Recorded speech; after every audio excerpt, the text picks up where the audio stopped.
They say that in ancient Cairo, in the days when people along the Nile still read fate in the movement of the stars, there ruled a king named Asim.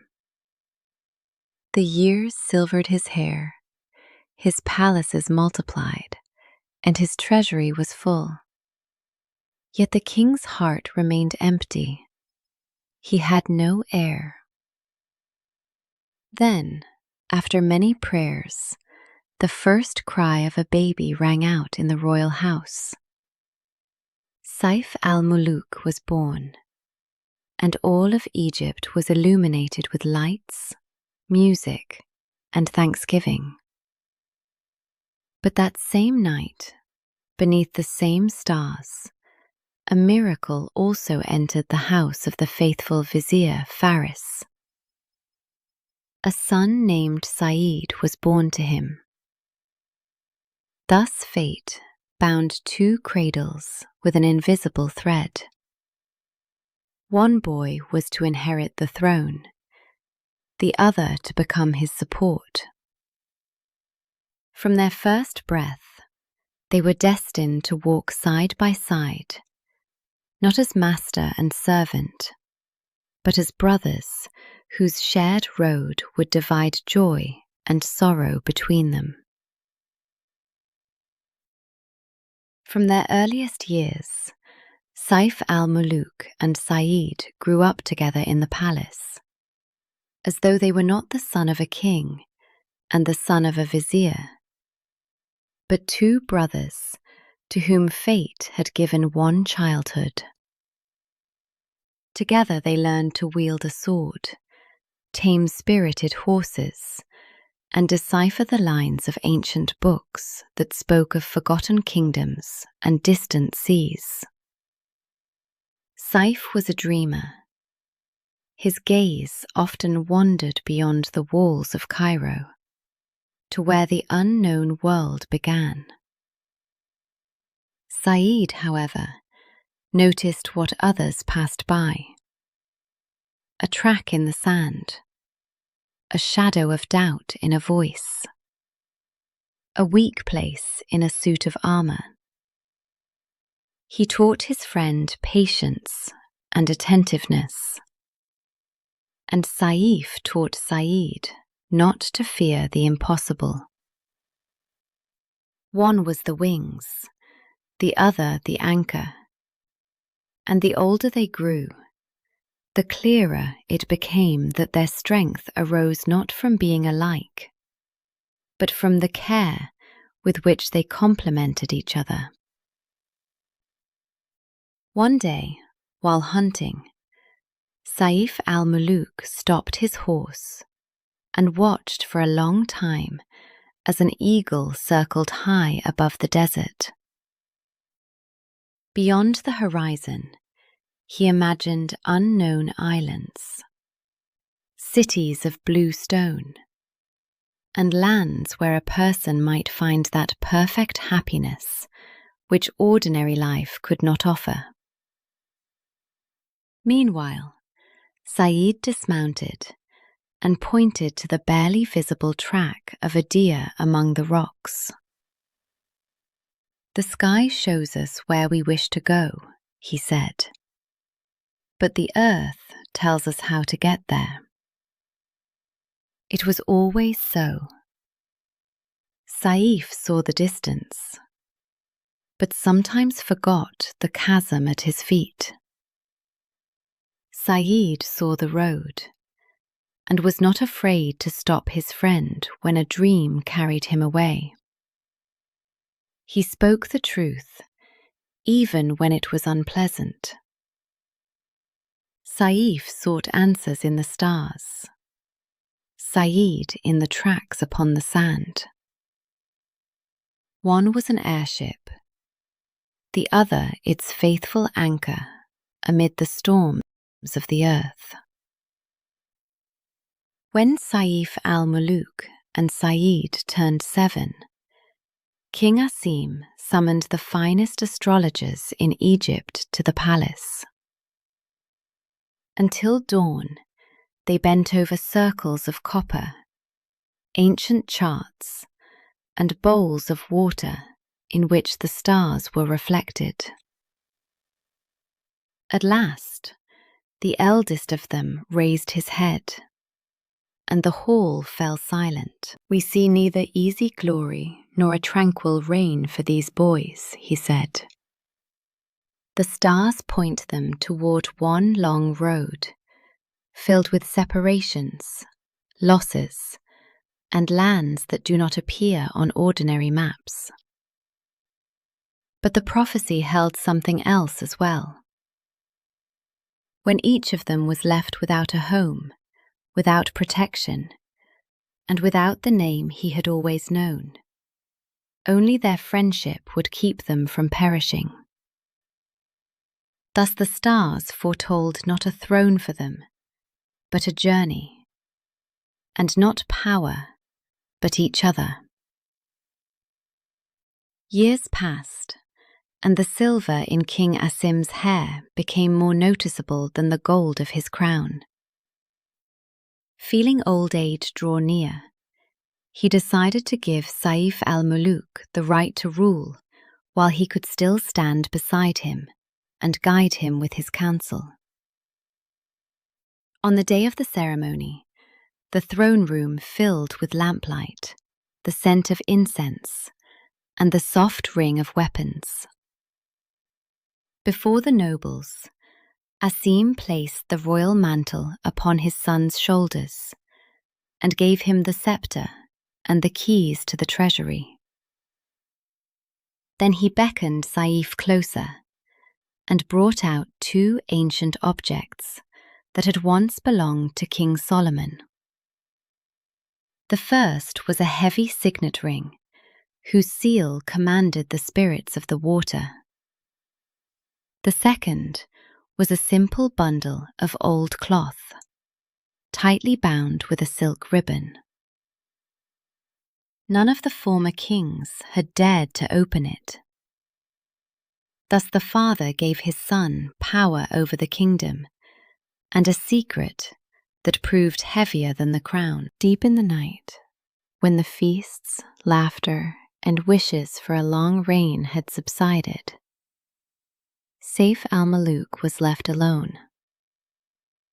In the quiet of his chambers, he took the old bundle, carefully untied the faded ribbon, and unfolded the cloth, as delicate as morning mist. Before him lay not a pattern, but an entire world. Beneath unfamiliar stars spread a garden where the leaves of a tall cypress gleamed silver, while jets of water rose from a marble fountain, glowing from within with blue fire. Beside the water stood a young woman of a beauty that no human kingdom could have produced. Her garments shone with the colors of the dawn sky, and distant stars seemed entangled in her dark hair.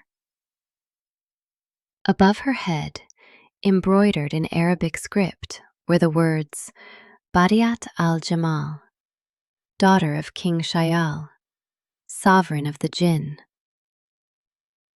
It seemed that if he only touched the cloth, the fountain would begin to chime, the leaves would tremble, and the young woman would lift her eyes to him.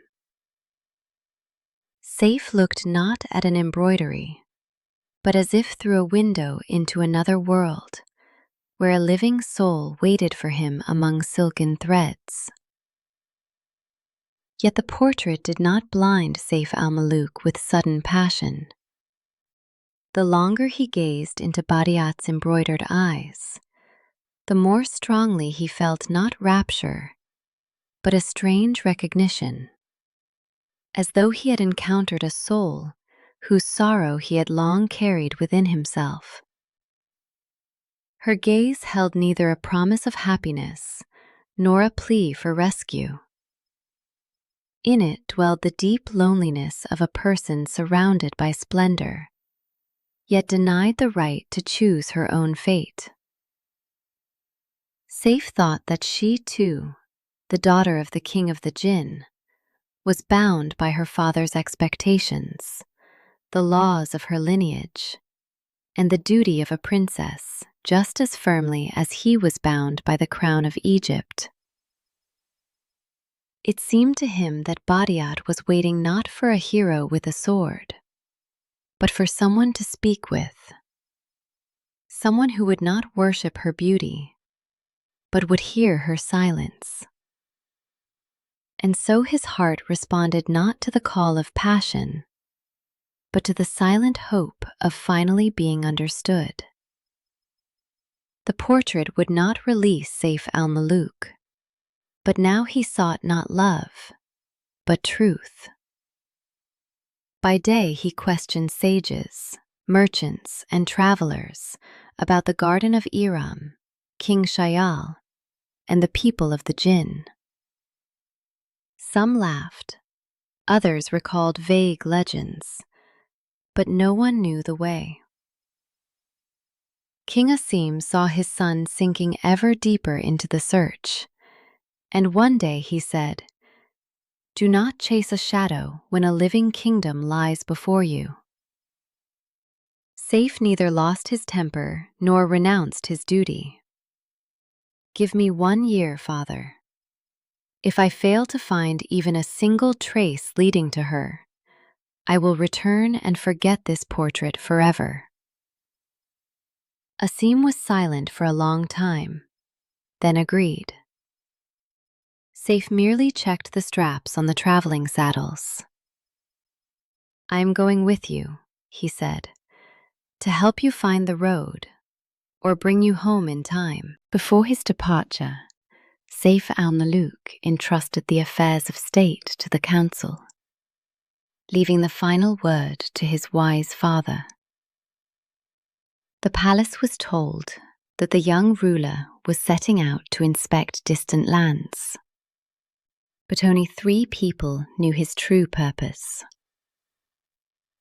At night, when Cairo slept beneath the moon's silver light, Saif and Said put on the simple clothes of merchants.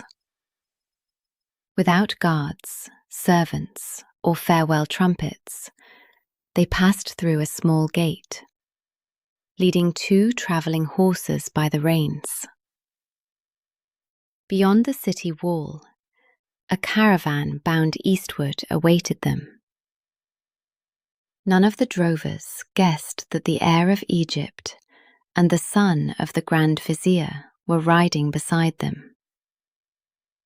Thus they exchanged palace carpets for road dust and left their resounding names behind, to find one name embroidered upon an old piece of cloth. After long months of travel, the caravan reached China. An immense, clamorous world opened before Saif al-Muluk. The streets flowed with streams of people. The markets rang with copper and porcelain, and roofs rose above the palaces, curved like the wings of unfamiliar birds. At court, they were received as wealthy foreign merchants. But no one bowed to Saif as the heir of Egypt. No one recognized his name or asked about his crown.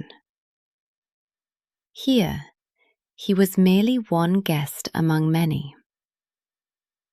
For the first time, the young man felt himself not the center of the world, but a grain of sand in the boundless sea of human destinies. It did not humiliate him, but sobered him. He understood that the greatness of a country did not make a person great, and that a title carried no weight where one was judged by words and deeds. From that day on, he spoke more quietly, listened more carefully, and viewed his path without his former arrogance. Sobered by the Chinese court, Saif al-Muluk understood that a miracle would not appear merely because it was awaited. Together with Said, he changed the very way they conducted their search. Now they did not ask about a magical garden or the beautiful daughter of the king of the jinn, but looked for traces that could be verified. The days passed in port archives, among faded sailing directions, ship's logs, and maps with half-erased shores. They spoke to grey-haired seafarers about strange lights over the water, to astronomers about unfamiliar constellations, and to cartographers about lands missing from new maps. They even questioned gardeners about cypresses that might grow beneath a different sky. Still, no answers came. But they continued, patiently sifting through heaps of other people's stories, in the hope of finding one grain of genuine truth. At last their patience was rewarded. In a small tea house by the harbour, Said struck up a conversation with an ancient captain whose eyes could barely distinguish light, but whose memory still held the seas of his youth. Upon hearing their questions about gardens that appeared beneath unknown stars, the old man was silent for a long time. Then he remembered a legend his grandfather had once told him. A phantom island was said to wander the Indian Ocean. It appeared amid the mists and vanished again, as though it were not bound to the earth. Once every 100 years, for a single night, a garden unknown to any map bloomed upon it. The captain did not know where to seek the island, but he said that the road to it began on the shores of Serendib. The thread was thin, almost invisible, and yet for the first time, the unknown had acquired a direction. Having found their first true lead, Saif al-Muluk and Said fitted out ships and set sail upon the Indian Ocean, bound for the islands of Serendib. The voyage proved long and monotonous. The days followed one another, to the steady creaking of masts, the rustle of taut sails, and the soft splash of waves against the hull. In the mornings, the friends bent over their maps. By day, they watched the direction of the wind, and at night, they checked their course against unfamiliar southern stars. But most important of all were their evening conversations on deck. Beneath the immense dark sky, they spoke not of Badiat or treasures, but of home, their aging fathers, secret fears, and hopes they had once been ashamed to confess. Each listened to the other more attentively than he had ever listened to the sages at court. The ships sailed across the sea, time sailed through them, and amid the great blue silence, their friendship became the only dependable island. But one day, the calm sea changed before the sailors had time to take in the sails. The sky darkened, the wind struck the masts, and waves rose like walls, hiding the ships from one another. It was not evil magic, but the blind force of the elements. which knew neither kings nor human hopes. The fleet was scattered across the sea. Sayf al-Muluk's ship sprang a leak, and water flooded the deck. Through the rain and foam, he saw Said's vessel. The wind was carrying it the other way, straight into the heart of the storm. Sayf called to his friend, but the thunder swallowed his voice. He regained consciousness after the storm, in a small boat among several surviving sailors. Mist and endless water surrounded them. Neither the ships nor Said were anywhere in sight. For the first time in his life, Sayf was without his faithful anchor. After long days of wandering, Sayf al-Muluk's boat washed ashore on a flowering island. The coast there was fragrant with jasmine. Streams chimed among white stones, and above the gardens stood a house with open doors. A beautiful woman in silvery garments came out to meet the travellers. Such profound sorrow dwelled in her face that the sailors accepted the food, water, and lodging she offered without fear. That evening, their hostess asked her guests to tell her about their lives and sing the songs of their native lands. She listened with her eyes closed, as though gathering the rarest jewels. Yet as soon as a song ended, the singer discovered that he could no longer utter a sound. This was how the sorceress stole beautiful voices.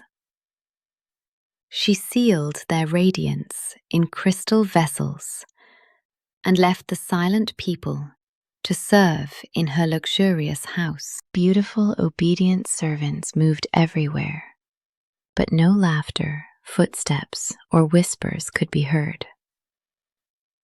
Her hospitality proved to be a cage in which a person was deprived not of life, but of the right to tell of it. Sayf al-Muluk and the surviving sailors remained in the sorceress's house without chains, but also without voices.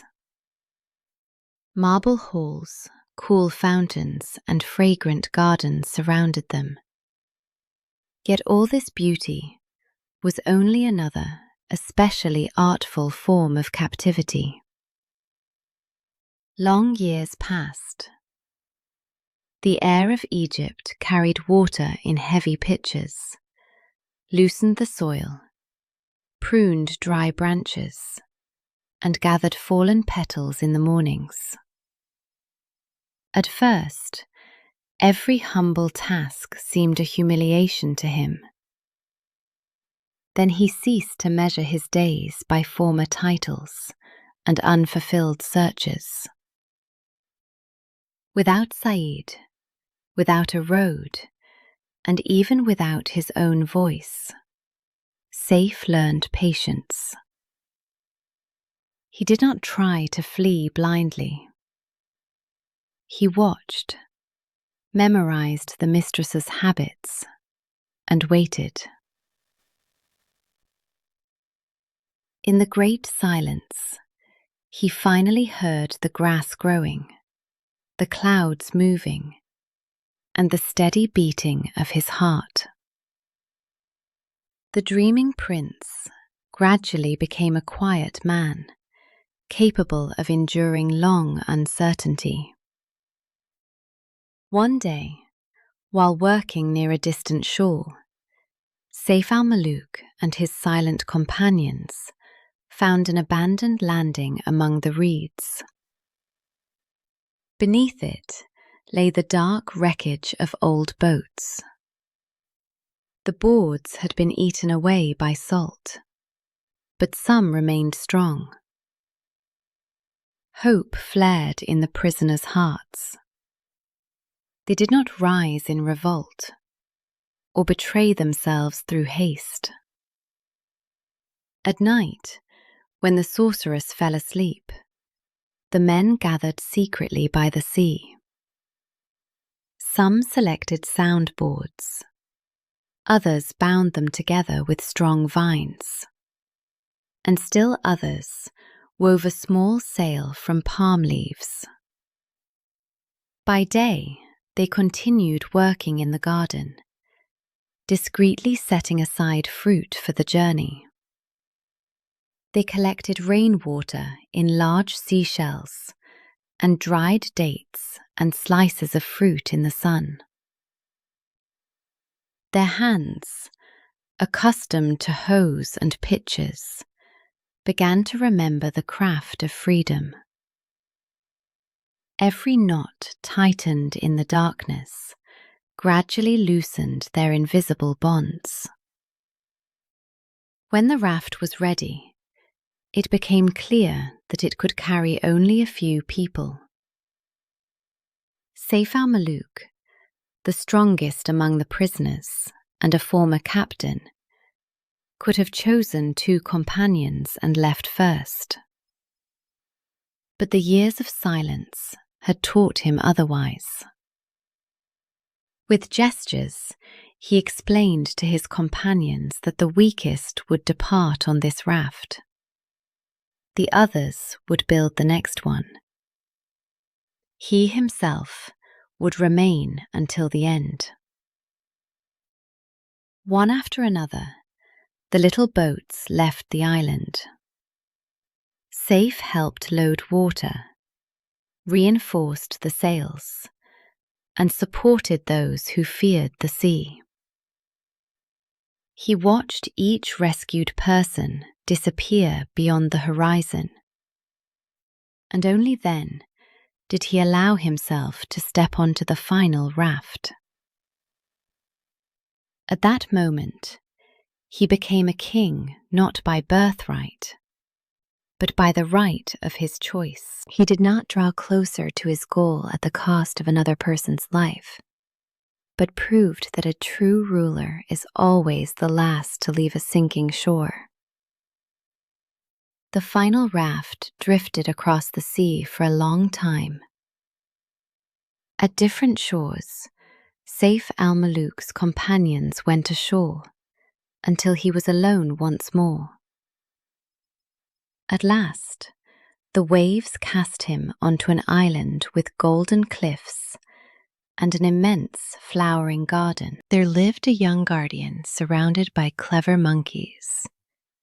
They brought water, opened books, lit lamps, and wordlessly anticipated every wish of a guest. "Stay here, traveler," said the guardian. "For here there is food, quiet, workshops, and books. The outside world asks nothing of you, and you owe it nothing." After the long years of journeying and captivity, these words seemed more merciful to Saif than any miracle. He listened to the rustle of the trees, felt the softness of the grass, and almost agreed. The island offered him oblivion, sweet as ripe fruit, and a peace he no longer dared hope he deserved. Saif al-Muluk was ready to accept the guardian's offer. But in the stillness of the garden, Said's face suddenly appeared before him, vanishing behind a wall of rain. Then he remembered his father and his promise to return if the search failed to reveal even a trace of the truth. He understood that peace bought at the cost of forgetting would not heal his heart. It would merely become a new prison, spacious, bright, and therefore especially dangerous. "I thank you," Saif said to the guardian, "but my journey is not yet over." The guardian did not try to detain him. There was respect in his gaze. He gave the traveller a small, swift ship with a sail of silver cloth. A person is not obliged to finish every journey, he said, but if he goes on, he must know what for. And Saif once again chose the restless sea, for his true shore was still waiting ahead. The enchanted ship, with its silver sail, moved without a rudder, as though the wind of fate itself knew the way. At dawn, it carried Saif al-Muluk to the shores of Serendib, where a slender castle of white stone rose above green cliffs, its towers almost touching the clouds over the sea. From the local people, Saif learned that Princess Dalat Khatun lived there. She was held by Prince Hatim, son of the mighty Blue King. He caused his captive no pain and surrounded her with luxury and servants. But he had placed the castle under a spell of stillness. No one could enter, and no one could pass beyond its walls. In that castle, the same flowers were always in bloom. The clocks always showed the same hour, and each new day repeated the one before it. Dalat Khatun's prison was woven not of stone, but of time forbidden to move. Saif al-Muluk raised the hand that bore King Solomon's ring, and the motionless air before the castle trembled like water. The magical barrier parted, allowing him into a place no human being had entered for years. Dalat Khatun met the stranger with alarm, but soon heard in his words not the self-assurance of a rescuer, but the quiet nobility of a traveller. Then she revealed a secret to him. "I have not been sitting idly by," said the princess. "All these years I have watched Hatim. He is strong only because he ceased to be whole long ago. Fearing death, he removed his true name from himself and hid it in 7 caskets at the bottom of the sea. While the name remains hidden, he is invulnerable and can bind another's will. But if it is returned to its owner, Hatim will become an ordinary mortal." Dalat was not waiting for a sword. She needed someone capable of finding the lost name. At dawn, Saif al-Muluk went down to the sea and understood that King Solomon's ancient ring had been given to him not for power, but for this hour. He stepped into the cold water, raised his hand, and spoke words that opened not locks, but the memory of the depths. The sea trembled and parted into 2 transparent walls. On the exposed seabed lay a casket of alabaster. Within it was one of malachite, followed by silver, amber, coral, crystal, and at last a tiny one of mother of pearl. Saif opened the final casket. Inside there was neither gold nor an imprisoned soul, only a small blue feather that shimmered like a living drop of sky. This was Hatim's true name.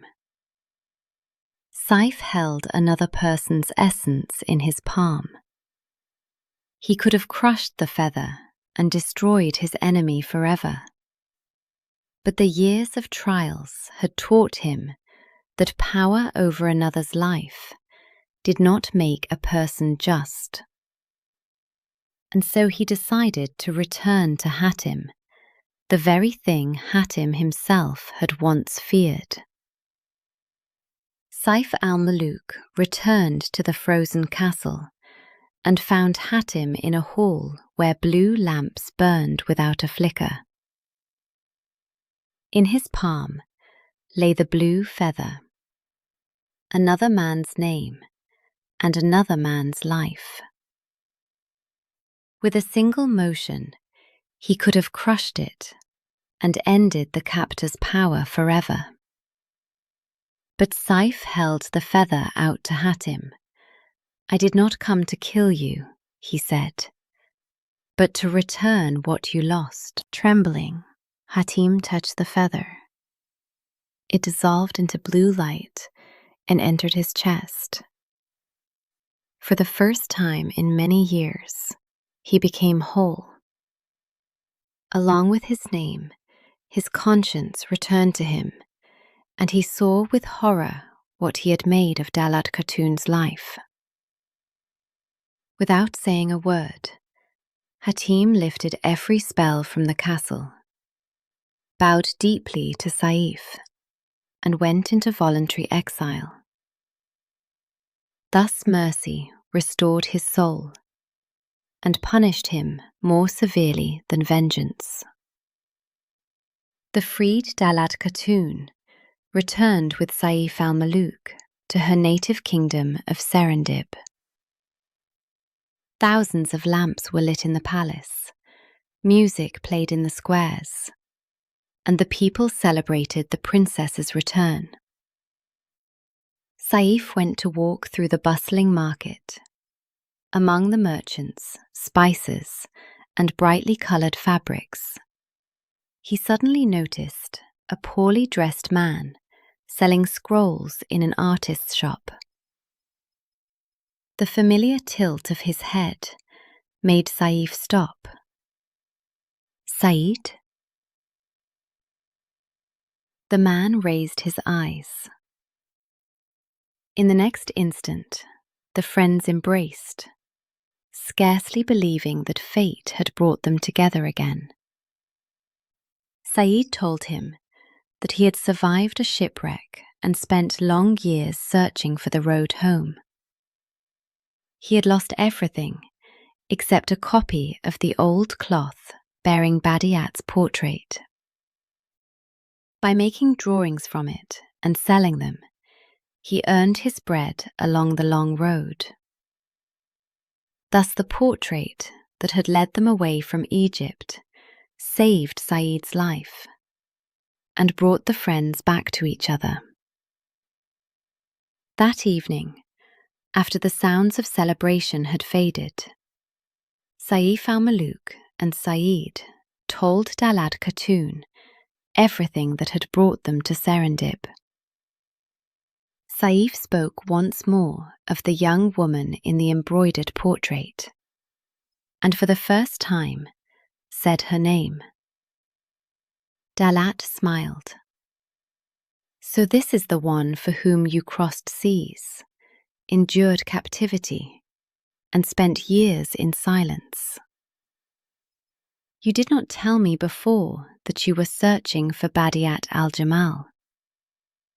Saif froze. "She is my foster sister," the princess continued. "Our mothers were close friends. When they were young, they met in a secret garden between worlds, and Badiat and I grew up together. I know the road to her kingdom." After long years of blind searching, a clear path finally opened before Saif, and he understood that fate had not led him in circles, but along an invisible map, from one sister to the other. Overcome with joy, Saif al-Muluk leaped to his feet and asked Dalat Khatun to open the way at once. But the princess looked at him without a smile.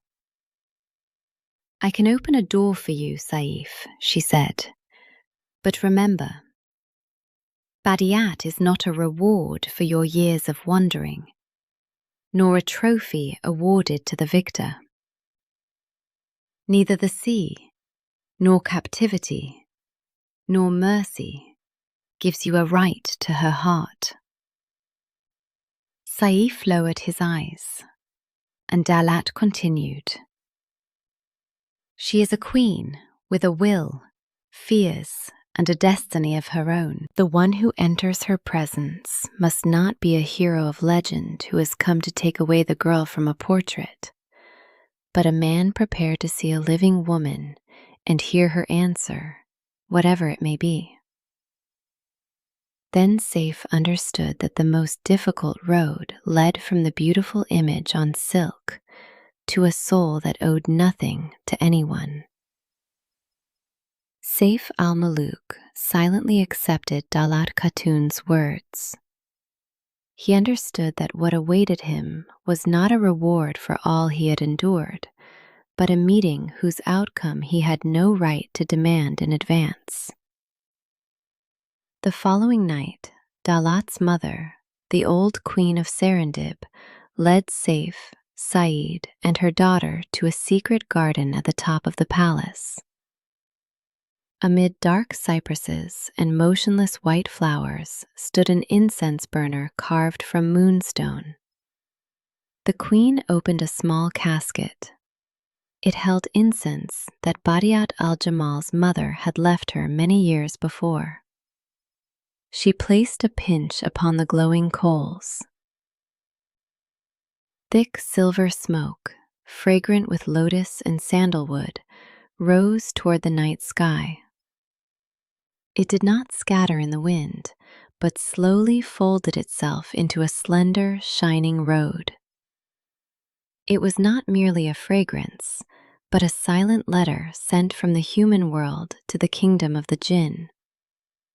The silver smoke thickened above the garden, and two women stepped from it as though emerging from morning mist. Badiat al-Jamal's mother came first, followed by the princess herself, as beautiful as in the embroidered portrait, yet wholly unlike its silent sorrow. Her gaze was wary, clear, and commanding. The old queen of Serendib explained why she had summoned them.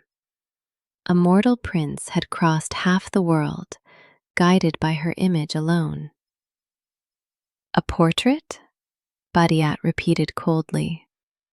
Then he fell in love not with me, but with an artful embroidery and the legend he invented around it. She looked at Saif without delight, almost with irritation. Badiat did not wish to become a dream brought to life, or a reward for another person's deeds. She wanted to know whether he could see her true will beyond her beauty. She stepped out of the smoke, not as a promised bride, but as a judge, and her first glance was a question. Dalat Khatun asked only one thing of her sister: not to pass judgment before they had spoken. That same evening, Saif al-Muluk and Badiat were left alone in the garden, where water chimed softly between the dark cypresses. "What did you see in that portrait, mortal?" she asked coldly. "My beauty? Did you truly cross the seas for its sake?" Saif remembered Dalat's warning and answered without flattery. "I saw not beauty, but loneliness. The same loneliness that lived in me for many years. It seemed to me that I was looking at a person imprisoned by the expectations of others, as if in the highest tower. I did not set out to conquer you or demand a reward. I only wanted to learn whether I was mistaken." Badiat was silent for a long time. She had expected vows and rapture, but heard the echo of her own sorrow. For the first time, she looked at him not as a petitioner, but with genuine interest. On the second evening, Saif al-Muluk and Badi'a met in the garden again. The former coldness was no longer in her gaze, and the silence between them had grown more peaceful. "You are the daughter of the king of the Jinn," Saif said. "You can fly between worlds. Why did you not leave your world if you were so lonely?" Badi'a considered his question. "Because the ability to leave does not yet mean freedom. My father expects me to make an advantageous marriage, and my people expect a flawless princess from the legends. I can vanish into any world, but freedom without a place where one can return and be awaited is also a form of exile." Saif told her of the crown, his duty to Egypt, and his fear that one day he might live someone else's life. Thus the Prince of Humans and the Princess of the Jinn understood that their golden cages had been built in different worlds, but the locks upon them were the same. On the third evening, Saif al-Muluk and Badi'a spoke no longer of the past, but of the future. Their conversation held no easy vows. They asked each other how they could unite two worlds without destroying either one. Who would learn the other's language and customs? How could Saif rule Egypt without turning Badi'a into a guest at his court? How could she fulfill her duty to the Jinn without disappearing for many years? And what would become of them when his human life began to draw toward sunset, while her years remained almost unchanged? They had no ready answers, but each saw that the other did not avoid difficult questions or demand sacrifice only from the one they loved. And so their yes was spoken quietly. They chose not a cloudless fairy tale, but a road they were ready to build together. For Saif al-Muluk's union with Badi'at to be recognized in the world of the Jinn, Marjana carried the prince through the clouds to the Garden of Irem and the princess's ancient grandmother. The guardian prepared 3 quiet trials for him. First, Saif had to listen to the birdsong and rustling leaves, without interrupting the garden with stories of his own exploits. Then she placed the golden sandals of the first queen of the Jinn in his hands. But he asked for neither power nor wealth in return. At last, the old woman asked, "Will you be able to let Badi'at go if one day she chooses a life without you?" Saif was silent for a long time. "If I love her as a free woman, then I cannot make her a prisoner, even of my love." Then the guardian blessed their union. He passed the trials of silence, gold, and possible loss, proving that he had come not for a magical wife, but for an equal soul. News of Saif al-Muluk's union with Badi'at and of Hatim's fate reached the mighty Blue King. Blinded by anger, he ordered Saif seized and demanded an answer for the humiliation of his son. But it was not a company of warriors that appeared before the court of the two worlds.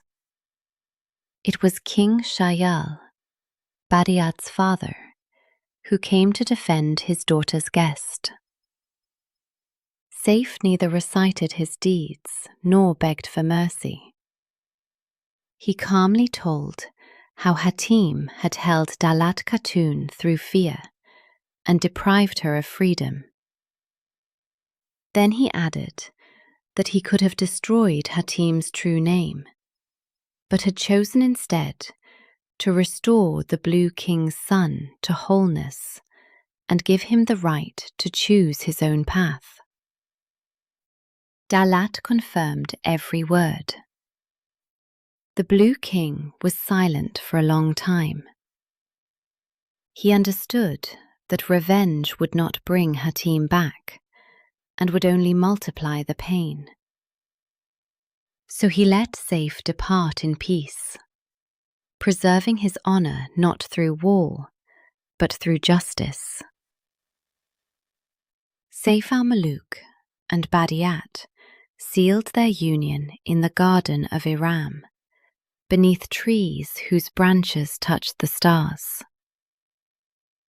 Their vows were quiet, not to possess one another, not to demand that either abandon their duty, and always to leave room for freedom beside them. Saeed and Dalat Khatun also found a rare understanding in each other, but they did not hurry to marry. Both knew that a heart which had endured separation and captivity needed time to learn to trust again. Saif did not remain forever among the jinn, nor did Badiat go to Egypt as a beautiful trophy.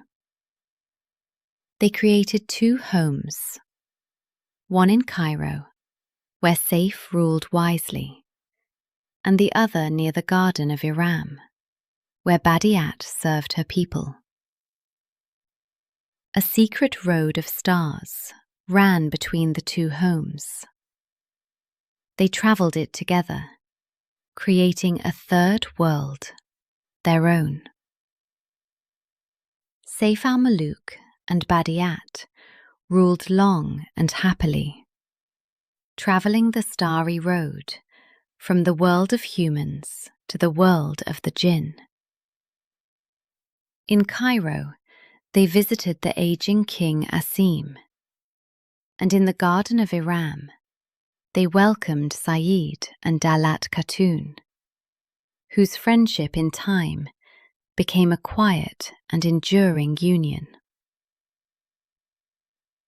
The old embroidered portrait no longer lay among gold and rare jewels in the royal treasury.